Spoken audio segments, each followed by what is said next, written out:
Je n'ai rien à vous raconter. Tu n'as qu'à trouver. Sinon, on ne répond plus rien. Zdena s'acharna Deretchev à simuler des violences sur le dos de CKZ-114, mais elle n'parvenait plus à l'invectiver. Panonique se disait qu'au début, la capo lui donnait de vrais coups et un esrat de nom, et qu'à présent, elle la frappait avec un esrad, et ne gueulait plus le nom devenu impossible à hurler pour cause de vérité.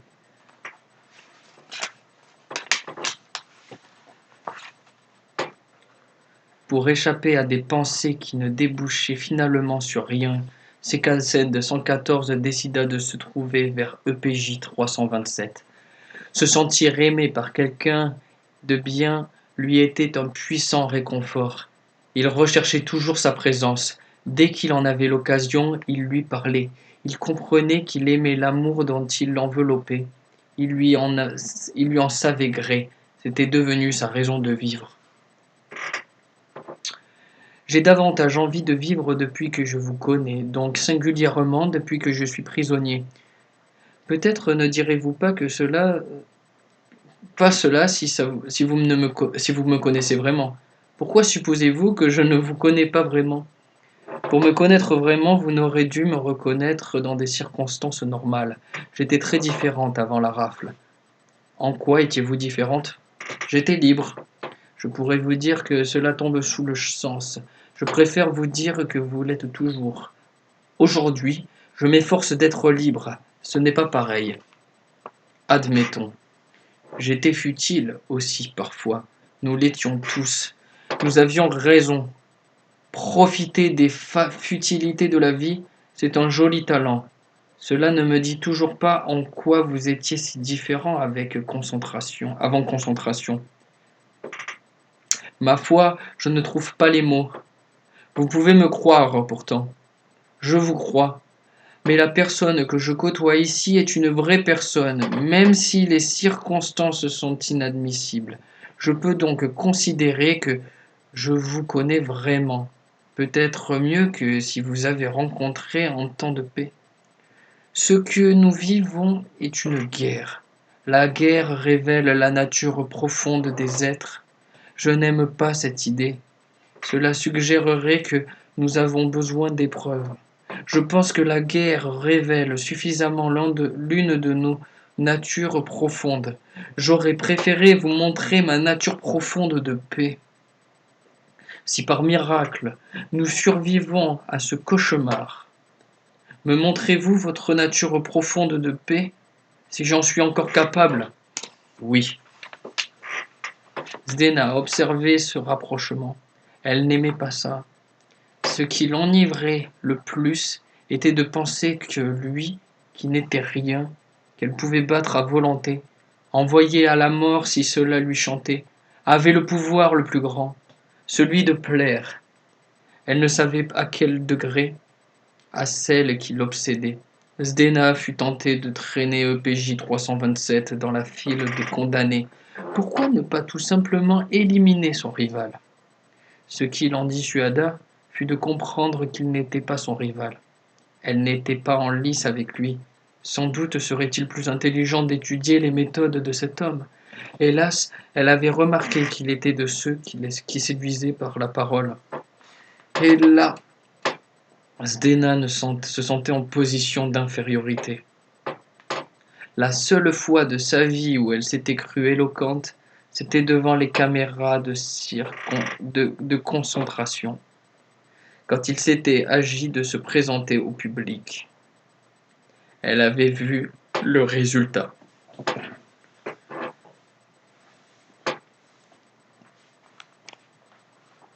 Comme n'importe quel raté, elle méprisait ceux qui excellaient là où elle avait échoué, les beaux parleurs. Elle ne les désignait pas autrement. Quelle agence! Comment Panonique pouvait-elle être attirée par leur blabla, leur ronronnement? Qu'une conversation pût avoir un contenu ne l'effleurait pas. Des gens qui causaient, elle en avait connu dans sa jeunesse. Elle avait écouté la vacuité de leurs monologues alternés. On ne lui ferait pas à elle. D'ailleurs, Panonique l'avait subjuguée sans même ouvrir la bouche. Sa mauvaise foi ne parvenait pas à lui cacher complètement le choc qu'elle avait éprouvé en découvrant la voix de la jeune fille et l'impact de ses mots. C'est différent, se disait la capot. Elle ne causait pas. Ce qui est beau, c'est quand quelqu'un parle pour dire quelque chose. Et soudain, elle eut un soupçon. EPJ 327 parlait à Panonique pour lui dire quelque chose. C'est pourquoi elle était conquise. Le salaud, il avait donc des choses à dire. Elle fouilla en elle à la recherche de choses à dire, à la lumière de paroles chocs de Panonique. Elle avait compris la règle. Une chose à dire était une parole où rien n'était superflu et où il était échangé des informations si essentielles que l'autre en était marqué pour toujours. Zdena, consternée, ne trouvait rien en elle qui corresponde à ce signalement. Zdena, consternée, ne trouvait rien en elle qui corresponde à son signalement. Je suis vide, pensa-t-elle. Panonique et EPJ 327 n'étaient pas des êtres vides. Cela se devinait, le capot souffrit abominablement de découvrir cette différence, ce gouffre qui les séparait d'eux. Elle se consola en songeant que les autres capots, les organisateurs, les spectateurs et de nombreux prisonniers étaient vides, eux aussi. C'était étonnant. Il y avait beaucoup plus de gens vides que de gens pleins. Pourquoi ? Elle l'ignorait, mais la question qui l'étreignait était de trouver comment cesser d'être vide.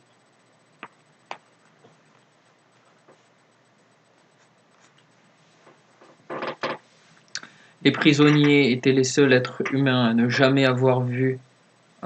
Les prisonniers étaient les seuls êtres humains à ne jamais avoir vu ne fût-ce qu'une seconde de concentration. C'était leur unique privilège.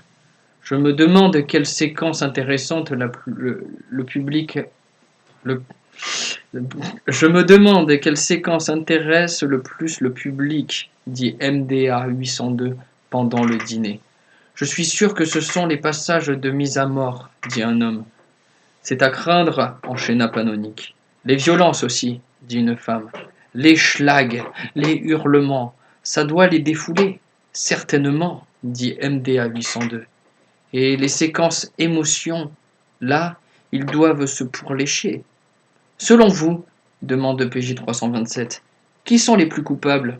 Les capots, répondit l'homme.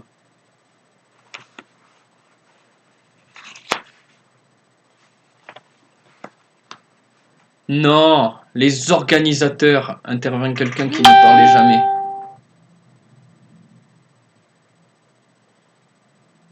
Ah, y a un problème ou quoi?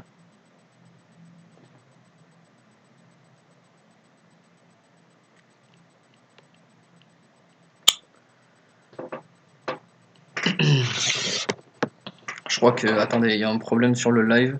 La page que vous demandez ne peut pas être affichée pour l'instant.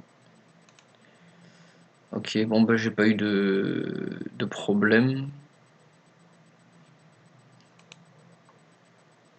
Ok, ok. Bon bah continuons alors.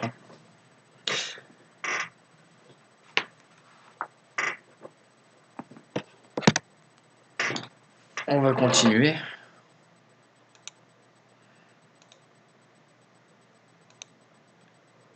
Vous pouvez mettre la qualité si vous voulez jusqu'à 720p.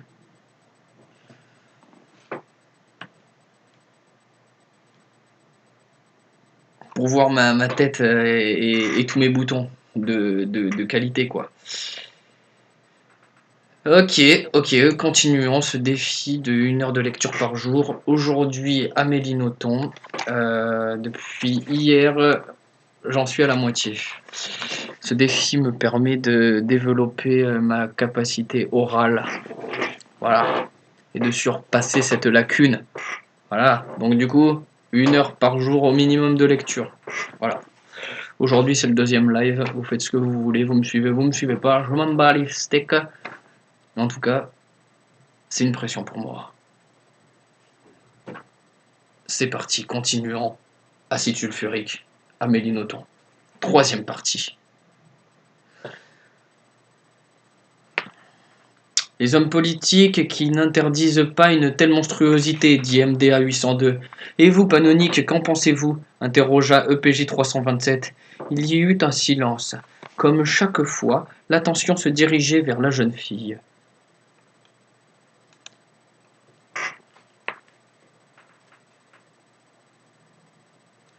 Je pense que le plus coupable sont les spectateurs, répondit-elle.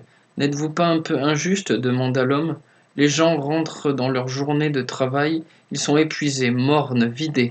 Il y a d'autres chaînes, dit Panonique. Vous savez bien que le programme télévisé est souvent l'unique conversation des gens. C'est pour ça que tout le monde regarde les mêmes choses, pour ne pas être largué et avoir quelque chose à partager. Eh bien, qu'ils gardent tout Eh bien, qu'ils regardent tous autre chose, dit la jeune fille. C'est ce qu'il faudrait, bien sûr. Vous en parlez comme d'un idéal utopique, reprit Panonique. Il ne s'agit que de changer de chaîne de télévision. Ce n'est quand même pas très difficile. Je ne suis pas d'accord, déclara MDA 802. Le public a tort. C'est sûr. De là à dire que c'est lui le coupable. Sa nullité est passive. Les organisateurs et les politiques sont 1000 fois plus criminels. Leur scélératesse est autorisée et donc créée par les spectateurs, dit Panonique. Les politiques sont l'émanation du public. Quant aux organisateurs, ce sont des requins qui se contentent de se glisser là où il y a des failles, c'est-à-dire là où il existe un marché qui leur rapporte. Les spectateurs sont coupables de former un marché qui leur rapporte.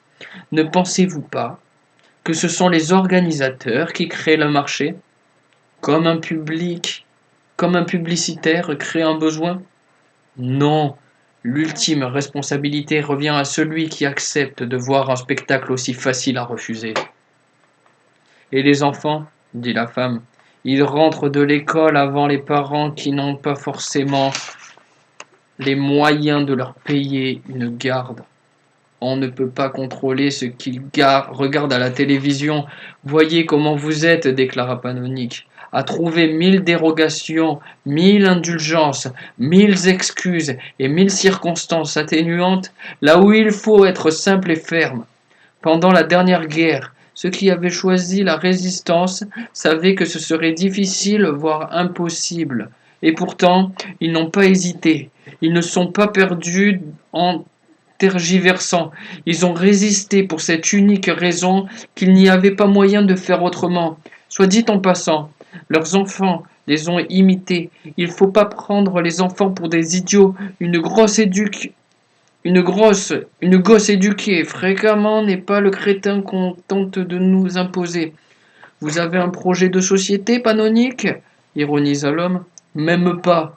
Je suis du côté de l'orgueil et de l'estime. Là où eux n'en ont que pour le mépris. C'est tout. Et vous, EPJ 327, qui ne dites rien, qu'en pensez-vous? Je constate avec effroi qu'il y a ici une seule personne dont on peut être sûr qu'elle n'aurait jamais regardé Concentration, et c'est Panonique. J'en conclus que c'est forcément elle qui a raison, répondit-il. Il y eut une gêne.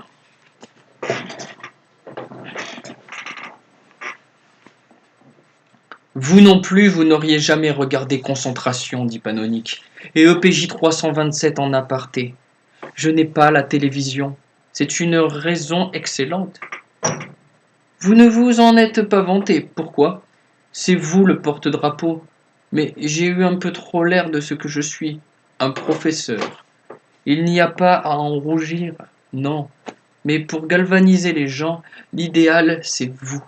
Vous parliez de résistance. Savez-vous que vous pourriez créer une structure de résistance à l'intérieur du camp? Vous croyez? J'en suis certain. Je ne vous dirai pas comment, et je n'en sais rien. Et puis, le génie tactique, c'est vous. Le coup de théâtre par lequel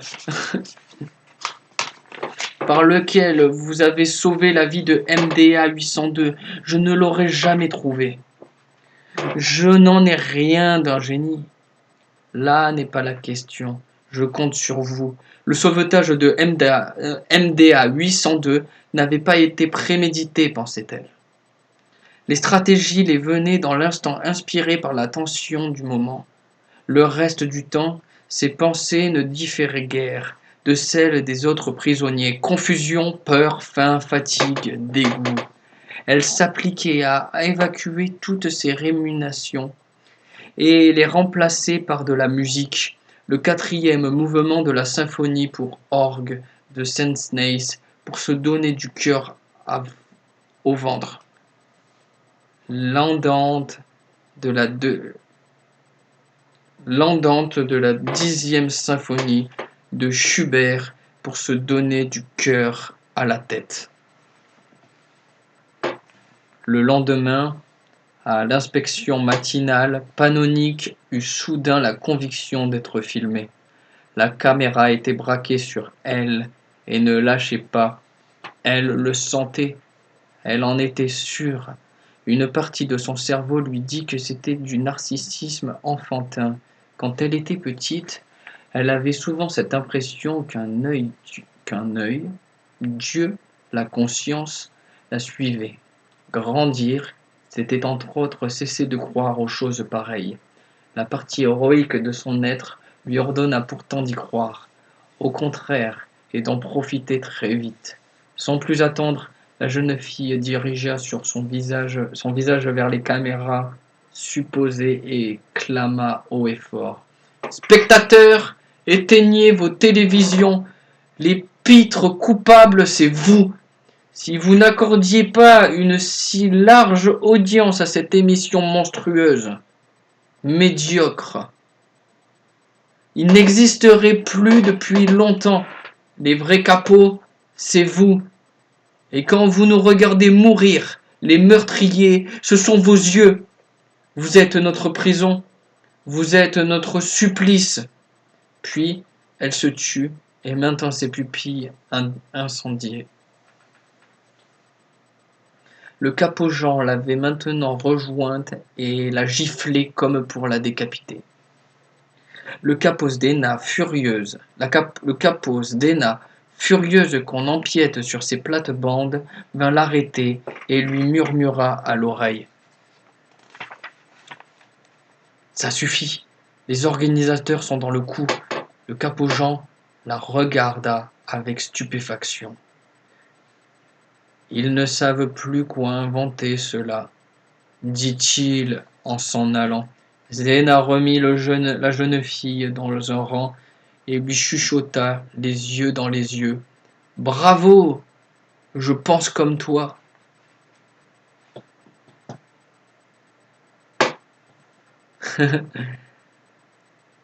Bravo, je pense comme toi. La journée se poursuivit sans heure.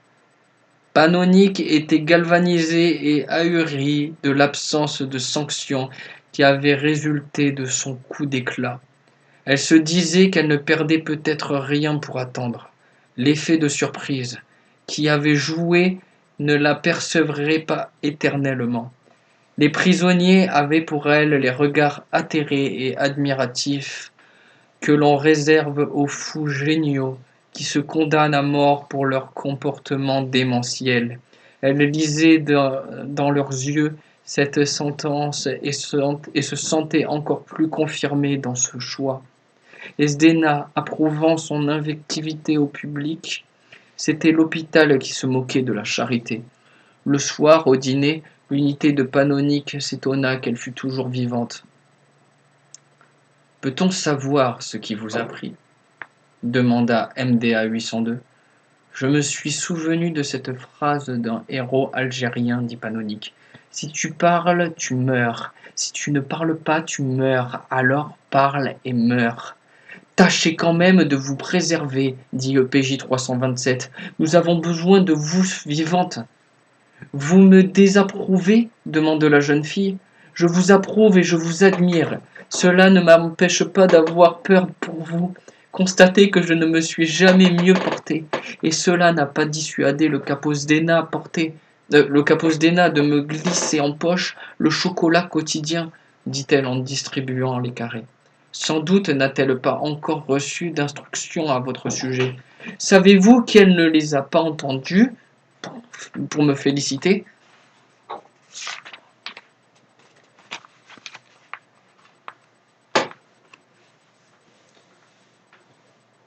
Et Panonique de rapporter le bravo, je pense comme toi, de la Capo, ce qui provoqua l'hilarité. Le Capos-Dena pense.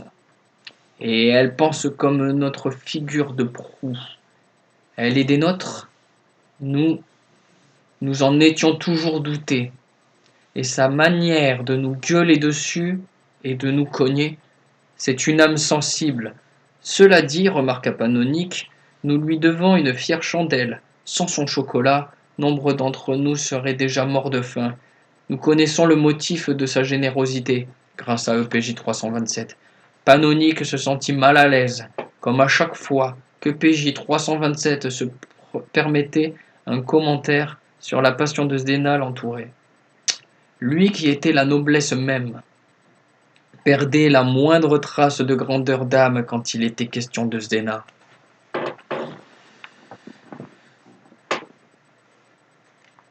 Cette nuit-là, Panonique, encore sous l'impact de son action d'éclat, dormait d'un sommeil agité qui s'interrompait sans cesse. Elle sursautait au moindre bruit et se calmait comme elle pouvait, étreignant son maigre corps avec fermeté. Soudain, elle s'éveilla et vit auprès d'elle Zdena, qui la mangeait des yeux. Celui-ci eut le réflexe de la bâillonner de sa main pour étouffer son cri. Elle lui fit signe de le suivre sur la pointe des pieds. Lorsqu'elles furent hors du baraquement, dans l'air vif, Panonique chuchota. Vous venez souvent me regarder comme ça quand je dors? C'est la première fois. Je te jure que c'est vrai. Je n'ai pas de raison de mentir. Je suis en position de force. Comment si les forts ne mentaient pas? Comme si les forts ne mentaient pas? Je mens beaucoup. À toi, je ne mens pas. Qu'est-ce que vous voulez? Te dire quelque chose. Et que voulez-vous me dire?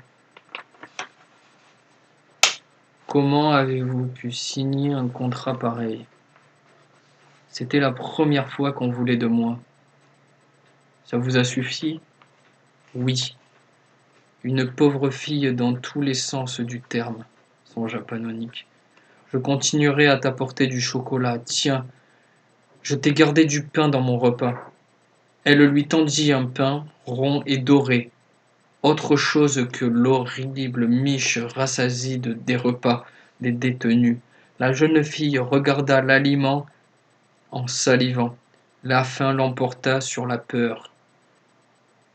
Elle l'attrapa et le dévora en pleines dents. Le capot la contemplait avec satisfaction. Que veux-tu maintenant? La liberté. Ça ne se glisse pas dans la poche de quelqu'un, ça. Croyez-vous que ce soit envisageable de s'évader? Impossible. Le système de sécurité est inattaquable. Même si vous nous aidez. Comment ça, nous? C'est toi que je veux aider. Capos Dena, si vous n'aidez que moi, vous ne cesserez pas d'être un monstre. Ne m'embête pas avec ta morale. C'est utile, la morale. Ça empêche de créer des émissions comme concentration. Tu vois que ça ne marche pas alors. Ça pourrait marcher. Cette émission pourrait s'arrêter. Tu rêves. C'est le plus grand succès de l'histoire de la télévision. C'est vrai.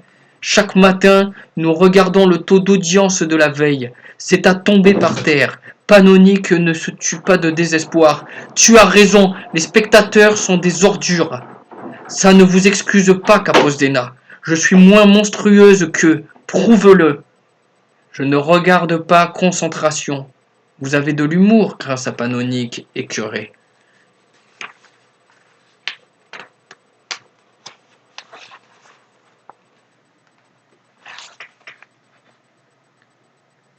Si je te libérais au péril de ma vie, ce serait une preuve. Si vous ne libérez que moi, ce n'est pas sûr. Ce que tu me demandes est impossible. Si vous agissez au péril de votre vie, tâchez au moins de sauver tout le monde. Ce n'est pas le problème, les autres ne m'intéressent pas, voilà. Est-ce une raison pour ne pas les libérer? Bien sûr que oui, parce que toi, si je te libérais, ça ne serait pas pour rien. Comment cela? Il y aurait un prix, quand même. Je ne vais pas risquer ma vie en échange de rien. Je ne comprends pas, dit Panonique en se raidissant à vue d'œil. Si tu comprends très bien, dit Zdena en cherchant ses yeux. Panonique mit sa main devant sa bouche comme pour s'empêcher de vomir. Cette fois, la capot ne chercha pas à la retenir.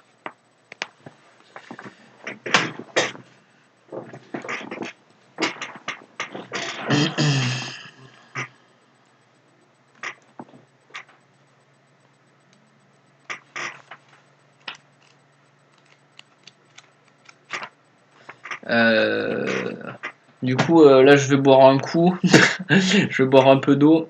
Donc, du coup, je vous laisse patienter avec ce bruitage de moineaux. Voilà. Bruitage oiseau. Oiseau. Ah, j'y étais là. Ok. Bon, ben, je vous laisse avec ça. Je vais juste boire un coup.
Alors, voilà. On va continuer. Maintenant que j'ai bu mon verre d'eau, on va pouvoir continuer la lecture sur sa paillasse Panonique pleurée de dégoût.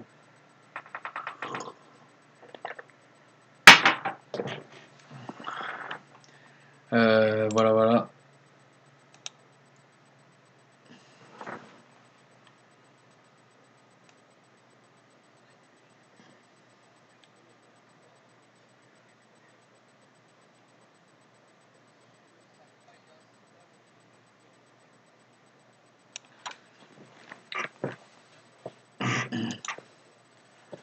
Sur sa paillasse Panonique pleurée de dégoût.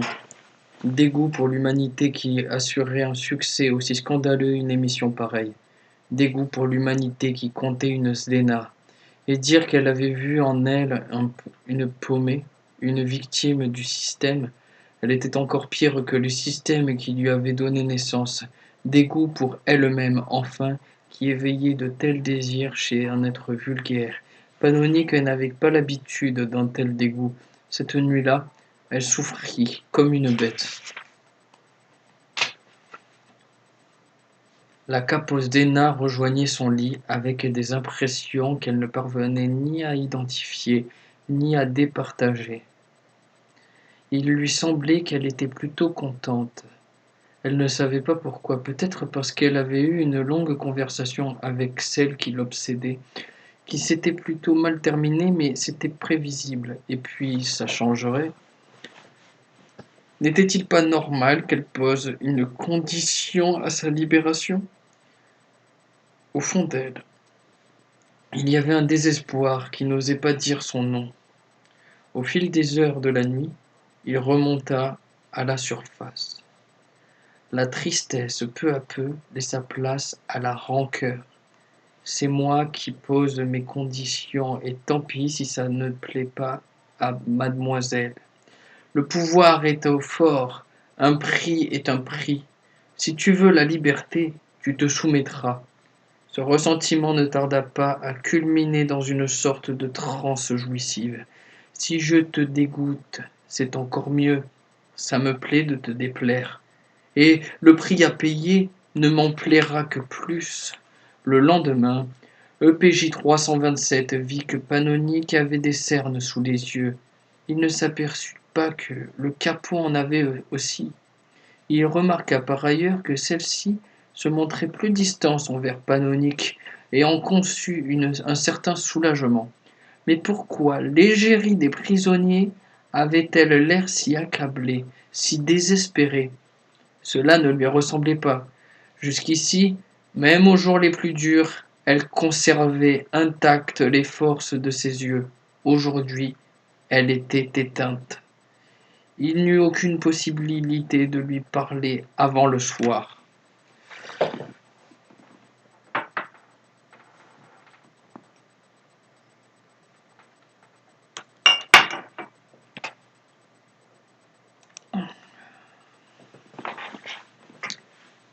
À l'extérieur, les médias étaient en pleine convulsion. La plupart des journaux réservèrent leur une à l'éclat provoqué par Panonique. Grandes photos d'elle s'adressant au public. Certains reprirent pour tout commentaire sa phrase initiale en caractères géants. Spectateurs, éteignez vos télévisions. D'autres la deuxième. Les pires coupables, c'est vous. Il y eut pour tirer sur ce propos les plus violents. Les meurtriers, ce sont vos yeux. Ensuite, sa déclaration a été reprise intégralement. Il y eut des éditorialistes qui osèrent commencer leur article par Je vous l'avais bien dit. Des magazines affirmèrent que c'était un coup monté, que la jeune fille avait été payée pour dire cela, etc. Les lecteurs écrivirent pour demander si on payait également les prisonniers pour être tués. À l'exception de ces piètres interventions, c'était l'unanimité. Tous les médias donneraient raison en long et en large à Panonique et la gloire fiée. Une héroïne, une vraie, s'extasiaient les gens. Au dîner, Panonique déclara confuse à son unité qu'elle n'avait pas reçu de chocolat ce jour-là. Évidemment, dit MDA 802. Ce sont les représailles pour vos invectives d'hier. Vous voyez, reprit EPJ 327, hier la Caposdena vous a félicité pour vos propos, mais elle est la première à vous en punir. Nous saurons désormais à quoi nous en tenir sur sa sincérité. Mais, à cause de moi, vous n'avez pas de chocolat ce soir, balbutia la jeune fille. Vous plaisantez, s'insurgea MDA 802. La vérité, c'est que pendant des semaines, nous avons eu du chocolat et grâce à vous. Exactement, commenta un homme. Sans mon éclat d'hier, j'aurais pu vous distribuer du chocolat aujourd'hui aussi. Vu votre héroïsme, nous sommes heureux d'être privés de chocolat ce soir, clama une femme. D'ailleurs, ce chocolat n'était pas formidable. Ce n'était pas ma marque préférée, dit MDA 802. La tablée eut un rire énorme.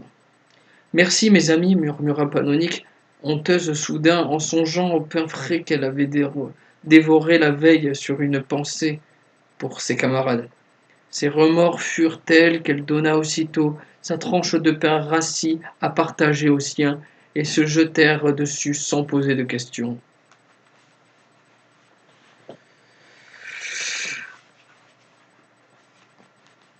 Le surlendemain, les organisateurs s'émerveillaient encore des taux d'audience. C'est extraordinaire! Jamais nous n'avons eu un public aussi colossal. Vous vous rendez compte? Tous les médias ont applaudi la prise de position de la petite et le résultat obtenu est exactement l'inverse de ce qu'elle demandait aux spectateurs, pourvu qu'elle s'adresse encore à eux. Cette gosse a vraiment le sens du spectacle. Elle devrait faire la télévision. Hilarité générale.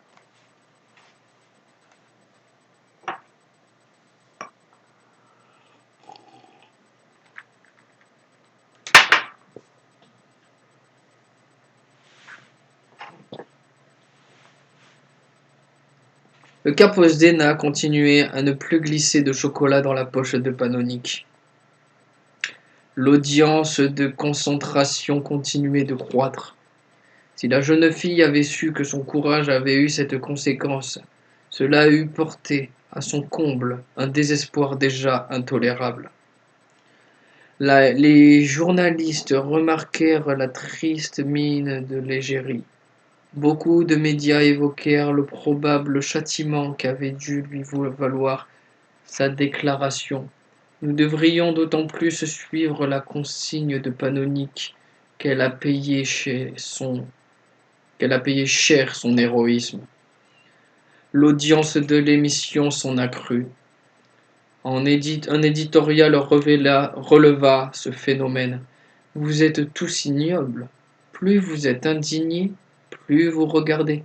Ce paradoxe infect fut repris à marteler par l'ensemble des médias. L'audience de l'émission atteignit des cimes. Un journaliste du soir reprit l'éditorial du matin. Plus nous parlons de concentration, plus nous en soulignons l'atrocité, plus ça marche. La solution, c'est le silence. Les médias assurèrent un écho fabuleux à cette volonté de mutisme. Taisons-nous, titraient les magazines. Le quotidien au plus fort tirage remplit sa une d'un seul mot. Silence. Les radios répètent à qui voulait l'entendre qu'elle ne dirait rien, alors là, rien, sur ce sujet. L'audience de l'émission creva le plafond.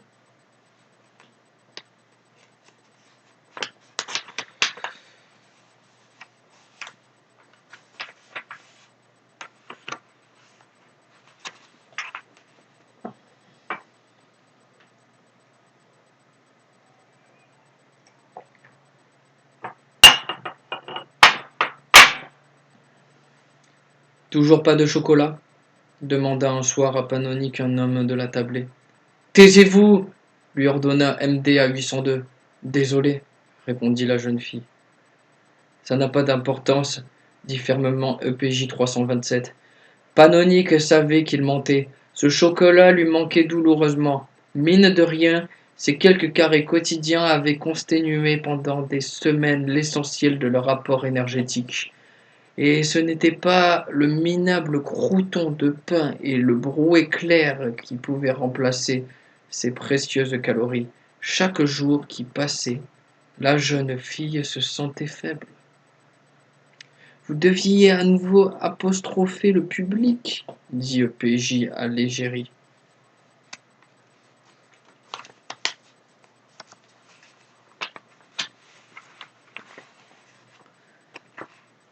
Pour risquer qu'il nous prive de pain, rugit l'homme. Vous n'avez pas honte, lui dit MDA 802. Il n'a pas tort, intervint Panonique. Ma déclaration au public remonte à 2 semaines, et vous voyez bien qu'à part la disparition du chocolat, ça n'a pas eu de résultat. Vous n'en savez rien, dit EPJ 327.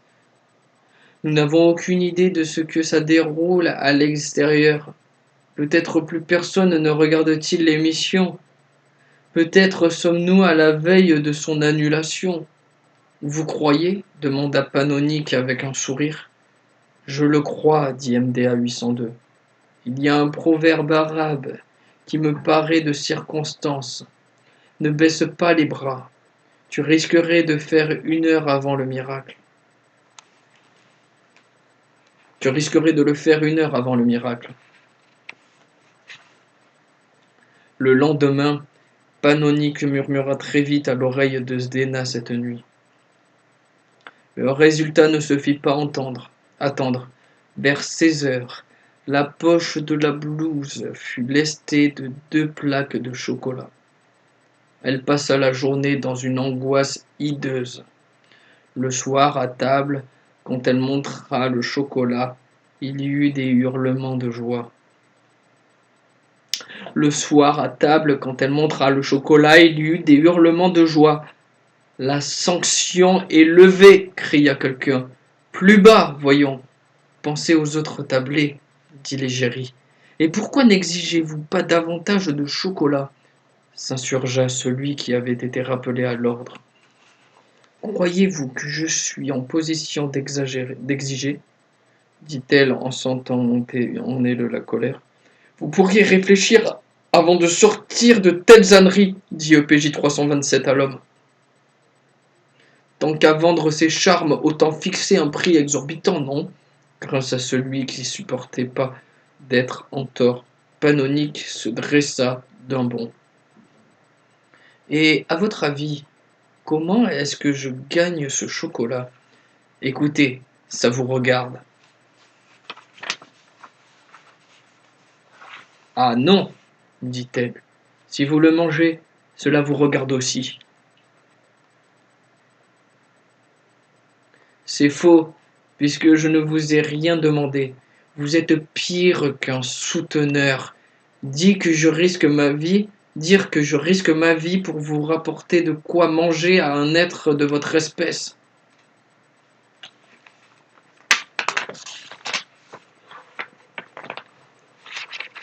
Oh, ça va. Je refuse d'être un bouc émissaire. Ils pensent tous pareil à cette table. Il y eut un tollé destiné à se désolidariser de tels propos. Ne les croyez pas, reprit l'homme. Ils veulent rester dans vos bonnes grâces pour continuer à avoir du chocolat. Je me contente de dire tout haut ce qu'ils pensent tout bas. Et puis, il y a un point qui vous échappe. C'est que ça nous est bien égal à la façon dont vous le gagnez, ce chocolat, comme on dit. C'est de bonne guerre. Veuillez cesser de dire nous. Ayez le courage de dire je, intervint EPJ 327. Je n'ai pas de leçon à recevoir de vous. Je suis le seul à avoir le courage de dire ce que les autres pensent. Ce qui me paraît le plus formidable, remarqua Panonique, c'est à quel point vous semblez fier de vous. On est toujours fier quand on dit la vérité, déclara l'homme tête haute. Une grâce fut octroyée à Panonique. Elle se rendit compte du ridicule de cet individu et éclata de rire. Ce fut contagieux.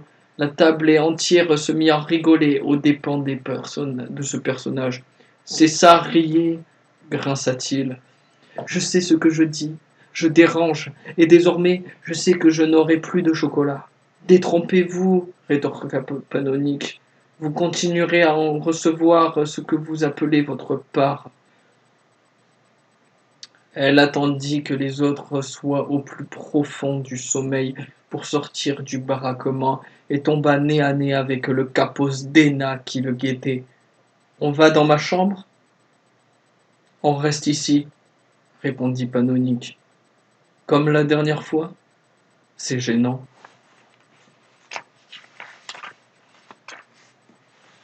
Elle s'aperçut que Zdena envisageait soudain de nouvelles possibilités qui ne lui allaient pas davantage. Elle prit les devants. Je veux vous parler. Je pense qu'il y a un malentendu entre nous. C'est certain. Je ne te veux que du bien.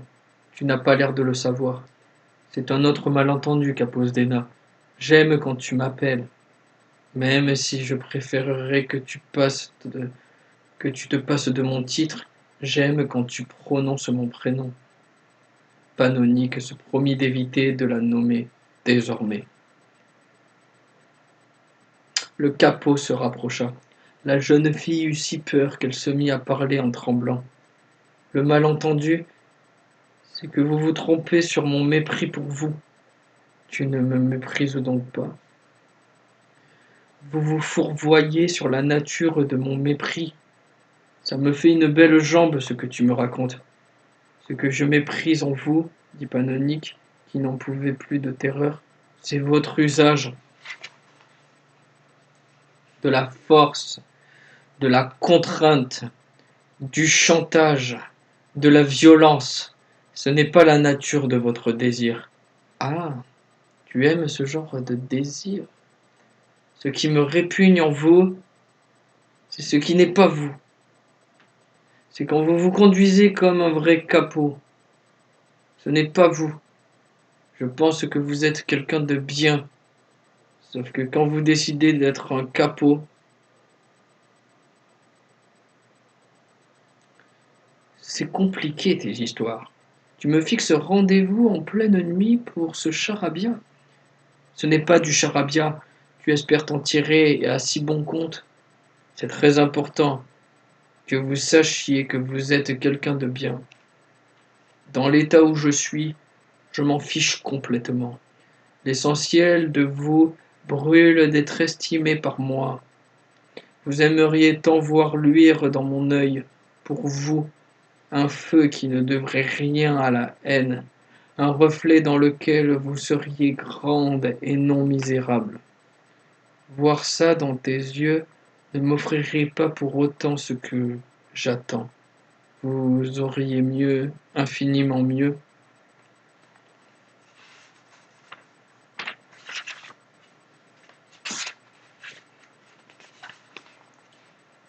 Je ne suis pas sûr que ce soit mieux. Ce que vous voulez, seule la force pourrait l'obtenir. Et cela, contrairement à ce que vous croyez, vous répugnerait. Quand vous y repenseriez, plus tard, ce serait pire qu'une nausée. L'unique souvenir que vous poursuivez, vrai, serait celui de mes yeux insoutenables de haine. Arrête, tu me donnes envie. Si vraiment vous aviez l'envie que vous avancez, vous seriez capable de prononcer mon prénom, Sdena Blémy. Quand on ressent ce que vous ressentez, on a besoin de dire le nom de l'autre. Ce n'est pas pour rien que vous avez tout fait pour apprendre le mien. Et à présent que vous l'avez et que vous m'avez devant vous, vous êtes incapable de m'appeler par mon prénom. C'est vrai. Pourtant vous le voudriez, n'est-ce pas? Oui. C'est impossible. C'est une impossible psychologique. On a tort de mépriser le corps, il est tellement moins mauvais que l'âme. Votre âme prétend vouloir des choses que votre corps refuse. Quand votre âme sera aussi honnête que votre corps, vous pourriez dire mon nom. Je t'assure que mon corps serait capable de te faire du mal, mais ce n'est pas lui qui le veut. Comment sais-tu ces choses? Je ne prétends pas vous connaître. Le mépris, c'est aussi de croire, connaître ce que les autres ont d'inconnaissable. J'ai une intuition à votre sujet, c'est tout. Mais vos ténèbres en sont aussi pour moi. Il y eut un silence. Je suis malheureuse, dit Zdena. Je ne voyais pas cette nuit ainsi. Dis-moi ce que je peux attendre de toi. Dis-moi ce que je peux espérer.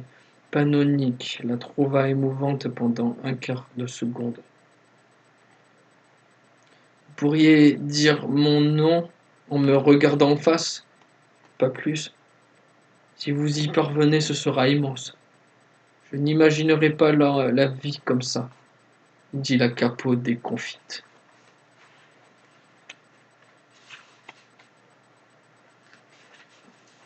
Moi non plus. Elles rirent. Ce fut un instant de connivence. Deux filles de 20 ans, découvrant de conserve l'ignominie du monde. Je vais me coucher, dit Panonique, je ne pourrai pas dormir. Pendant votre insomnie, vous vous demanderez comment nous aider, très concrètement, les miens et moi.